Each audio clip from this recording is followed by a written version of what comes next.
Hello students, आज हम discuss करने जा रहे हैं बीबीए फर्स्ट सेमेस्टर में हमारा जो सब्जेक्ट है कंप्यूटर एप्लीकेशन, उसके बारे में हम आज डिस्कस कर रहे हैं। तो उसमें जो हमारा टॉपिक चल रहा था स्टूडेंट, वह हमारा टॉपिक चल रहा था माइक्रोसॉफ्ट एक्सेल। माइक्रोसॉफ्ट एक्सेल में हम सम और फार्मूलाज के बारे में डिस्कस कर रहे थे। तो आज हम उसी को कंटिन्यू करते हुए आज का जो हमारा फार्मूला है स्टूडेंट, वह है हमारा काउंट फार्मूला। तो स्टूडेंट्स आइए उसके बारे में हम डिस्कस करते हैं। काउंट, तो स्टूडेंट ये काउंट फार्मूला में हम जो है इस फार्मूला को कैलकुलेट करने के लिए हम काउंट नेम से फंक्शन को यूज़ करते हैं, यानी काउंट नाम के फंक्शन को यूज़ करते हैं। Count function is used to count the number of data cells in the specified columns और रो। यानी कि काउंट में हम क्या करते हैं, अब डिफरेंस समझिएगा स्टूडेंट। यहाँ पर काउंट क्या है, नंबर ऑफ वैल्यूज़ को बताता है कि आपने जो जितने भी सेल्स ले रखे हैं उनमें टोटल नंबर ऑफ वैल्यूज़ कितनी है, या फिर हम कहें तो पर्टिकुलर रो और कॉलम्स की नंबर्स को बताता है ये। ठीक है, पर्टिकुलर रो और कॉलम्स की नंबर्स को बताता है ये। यानी कि काउंट इस तरीके से लिखेंगे हम, काउंट ब्रैकेट के अंदर number 1 comma number 2, number 1 comma number 2। अब बात करें, अब हम माइक्रोसॉफ्ट एक्सेल के अंदर बात कर रहे हैं हम काउंट की। तो माइक्रोसॉफ्ट एक्सेल के अंदर हम जो है रेंज की बात करेंगे। तो रेंज में हम क्या करेंगे, सेल। आप क्या करेंगे, हम अगर काउंट फंक्शन यूज़ कर रहे हैं हम, तो वहाँ पर हम क्या करेंगे, काउंट ब्रैकेट में cell 1 comma cell 2, cell 1 comma cell 2। तो इस तरीके से हमने दो सेल्स के बीच में अपने काउंट फंक्शन को लगा दिया, यानी कि यह काउंट फंक्शन की हेल्प से हमारे काउंट का फॉर्मूला हो जाता है।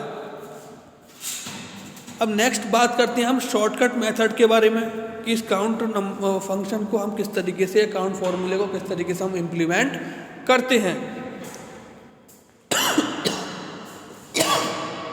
To access the count symbol, यानी कि काउंट सिंबल को एक्सेस करने के लिए select the number to count click.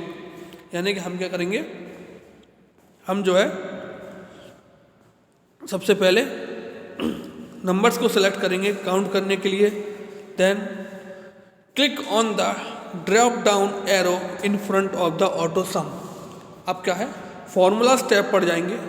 Formula step पर जाके स्टूडेंट्स क्या करना है, हमें ऑटो सम पर क्लिक करना है। देन ऑटो सम के नीचे जो एरो है, उस एरो ड्रॉप डाउन एरो पर क्लिक करेंगे तो हमारे पास जो फंक्शंस डिफाइंड होंगे, यानी कि यूजर डिफाइंड फंक्शंस होंगे, वह ओपन होकर आ जाएंगे।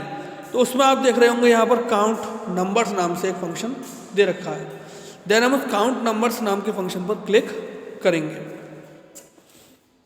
ठीक, the desired count will appear beneath the selected number cells. अब आपको क्या होगा, वहाँ पर डिज़ायर्ड जो काउंट नाम से फंक्शन है वो आपका फॉर्मूला बार में, या हम कहें तो फॉर्मूला जहाँ आप लिखते हैं वहाँ पर आपका अपीयर होने लगेगा, जो कि इस तरीके से दे रखा है आपको। ठीक है स्टूडेंट्स, अब एग्जाम्पल के थ्रू समझते हैं हम। To find the count of the numbers of students in the given data. अभी आपके सामने एक टेबल दे रखी है। इस टेबल में आप देख रहे होंगे कुछ स्टूडेंट्स के डेटा दे रखा है उनके यानी कि एक सेल जो है उसमें दे रखा है नेम ऑफ द स्टूडेंट्स, और दूसरे में मार्क्स दे रखे हैं उन स्टूडेंट्स के। तो स्टूडेंट्स ये कुछ जो है 10 स्टूडेंट्स का डेटा है हमारे पास। ठीक है, 10 to 11 स्टूडेंट्स का डेटा है लगभग। तो हम देखते हैं, अहान को जो 56 मार्क्स हैं, दिया को 67 मार्क्स हैं, डिम्पल 92, एनिया 69, फरहान को 78, गगन को 65, हेमंत को 82, ईरान को 72, काइली को 67, लीना को 76, मोहन को 55, देन नीता को 89। ये कुछ मार्क्स दे रखे हैं। तो स्टूडेंट्स यहाँ पर क्या करेगा, ये हमें टोटल नंबर ऑफ सेल्स कितने हमने ले रखे हैं, यूज़ कर रखे हैं, यूज्ड सेल के नंबर्स को बताएगा। सो आइए देखते हैं ये किस तरीके से ये हमारा वर्क करेगा। कंसीडर द बिलो स्टेप्स, यानी कि यहाँ पर हमें स्टूडेंट्स इन स्टेप्स की हेल्प से हम जो है वो काउंट फंक्शन को यूज़ करके नंबर ऑफ यूज्ड सेल पता कर सकते हैं।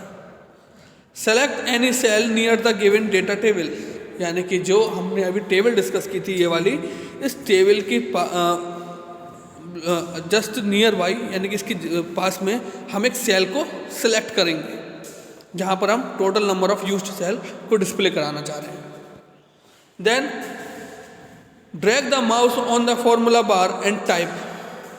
हम क्या करेंगे स्टूडेंट, माउस को फॉर्मूला बार पर ले जाएंगे, देन वहाँ पर हम इक्वल टू लगाएंगे।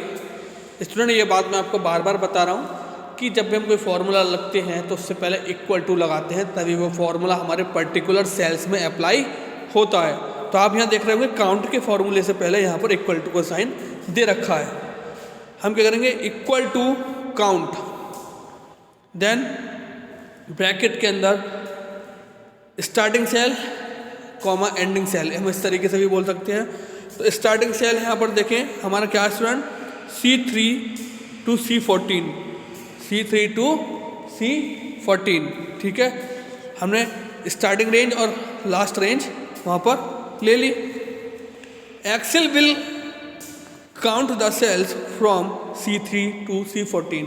एक्सेल क्या करेगा, काउंट करेगा उन सेल्स को जो C3 से C14 तक होंगे। Then press enter, the counts will appear on the selected cells. आप जैसे इसके बाद जब ये फॉर्मूला अपने फॉर्मूला बार में आप टाइप कर दोगे, देन जैसे ही आप फॉर्मूला बार में फॉर्मूला टाइप करने के बाद एंटर की को प्रेस करोगे तो the counts will appear on the selected cells. तो हमारा क्या होगा, जो total number of cell used cell हैं वे आपके डिस्प्ले हो जाएंगे।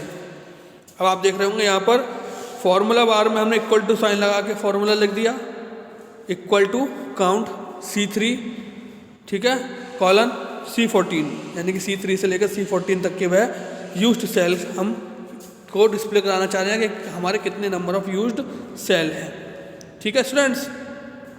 अब हमने ले लिया। अब उसके बाद जैसे ही हमने एंटर की को प्रेस किया तो आप देख रहे होंगे लास्ट कॉलम जो ब्लैक कलर से आउटलाइन हो रहा है, वहाँ पर total number of used cell कितने आ रहे हैं, 12। Total number of used cell कितने आ रहे हैं स्टूडेंट, 12। तो कंफ्यूज होने की बात नहीं है, काउंट जो है वो नंबर ऑफ यूज्ड सेल को बताता है, ना कि उसके एडिशन या सम को। एडिशन या सम का हमें यूज़ करना है तो हम वहाँ पर ऑटो सम यूज़ करेंगे। ओके स्टूडेंट्स, तो ये हमारा कुछ आज का टॉपिक था स्टूडेंट्स जो हमने पढ़ा। आज का टॉपिक हमारा था काउंट फंक्शन। काउंट फंक्शन के बारे में हमने जाना कि काउंट फंक्शन जो होता है जनरली स्टूडेंट्स, इसको हम जो है number of used cells as well as row as well as column, यानी कि वह सेल्स जो हैं वह रो भी हो सकती हैं या कॉलम्स भी हो सकते हैं, तो वह टोटल नंबर ऑफ यूज्ड रो और कॉलम्स को बताता है कि आपने कितने रोज को लिया यूज़ किया है या कितने कॉलम्स को यूज़ किया है। उसके लिए स्टूडेंट फॉर्मूले की बात करें तो फॉर्मूला बार में हम इक्वल टू साइन लगा के काउंट नंबर 1 कॉमा नंबर 2, इसकी जगह आप ये भी लिख सकते हैं काउंट ब्रैकेट में starting point comma ending point, या starting cell comma ending cell, ठीक है। Next, in case of range of cells, यानी कि अगर हम सेल्स की रेंज की बात करें तो we can specify cell 1 comma cell 2, ठीक है, यानी कि वही चीज़ starting cell comma ending colon ending cell, ठीक है। तो इस तरीके से जो हम स्पेसिफाई करते हैं पोजीशंस को सेल की काउंट फंक्शन के अंदर। यहाँ पर शॉर्टकट मेथड दे रखा है आपको फॉर्मूला टैब पर जाना जो हमारे MS Excel के होम पेज पर अवेलेबल होता है। देन आपको क्या करना है, ऑटो सम दे रखा होगा फॉर्मूला टैब पर, जैसे आप क्लिक करोगे तो उस पर ड्रॉप डाउन एरो दे रखा होगा, आप उस ड्रॉप डाउन एरो पर क्लिक करोगे। जैसे ही आपने ड्रॉप डाउन एरो पर क्लिक किया तो आप देखोगे स्टूडेंट वहाँ पर आपके सामने काउंट नंबर्स नाम से एक फंक्शन डिस्प्ले हो रहा होगा, उस पर्टिकुलर फंक्शन पे आप क्लिक करोगे तो आप देखेंगे कि जो भी आपने सेलेक्टेड नंबर ऑफ सेल्स थे आपके, वो वहाँ पे आपके इस तरीके से अगर हम फॉर्मूला लगाते हैं उस काउंट फंक्शन के अंदर तो आपके number of cells used cells वहाँ पर डिस्प्ले हो जाएंगे। जैसे कि अब एग्जाम्पल के थ्रू यहाँ पर स्टूडेंट समझा रखा है कि कुछ स्टेप्स होते हैं जिनको फॉलो करके हम टेबल में पता लगा सकते हैं कि हमारे नंबर ऑफ यूज्ड रोज या फिर नंबर ऑफ यूज्ड कॉलम्स कितने हैं। अब यहाँ पर दे रखा है कि सबसे पहले हमें क्या करना है, कोई भी सेल हमें जो सेलेक्ट करना है जो हमारे टेबल के पास हो। Then drag the mouse on the formula bar, उसके बाद हमें फॉर्मूला बार पर जाकर अपने माउस को ले जाना है। देन हम माउस को वहाँ पर क्लिक करके वहाँ पर फॉर्मूला टाइप करना है, हमें इक्वल टू साइन लगाएंगे। देन काउंट ब्रैकेट के अंदर C3, C14, यानी कि starting cell colon ending cell. Then Excel will count the cells from C3 through C4, यानी कि एक्सेल जो होगा वह इस काउंट फंक्शन की हेल्प से नंबर ऑफ सेल्स जो होंगे C3 से C14 तक उनको काउंट करेगा। देन ये फॉर्मूला हमने जब लिख दिया स्टूडेंट्स, फिर हम एंटर की को प्रेस करेंगे। आफ्टर प्रेसिंग द एंटर की, जैसे हमने एंटर की को प्रेस किया तो हमने जो पर्टिकुलर जो सेल सेलेक्ट किया था टेबल के पास में, वहाँ पर क्या होगा स्टूडेंट, हमारे नंबर ऑफ यूज्ड सेल जो होंगे वह डिस्प्ले हो जाएंगे। तो इस तरीके से हमारा काउंट फंक्शन जो है वह यूज़ करते हैं हम।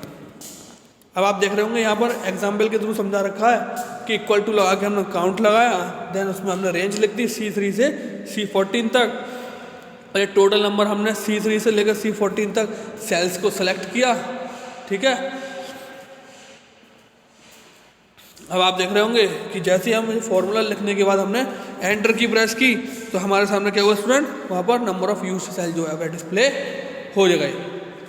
तो स्टूडेंट आई होप आज का लेक्चर जो है वो आपको अच्छे से समझ में आया होगा। इसको एक बार आप ध्यान से देखिए, ध्यान से समझिए, ये बहुत ही इंपॉर्टेंट टॉपिक है। सो आज के लिए student thank you very much, have a nice day.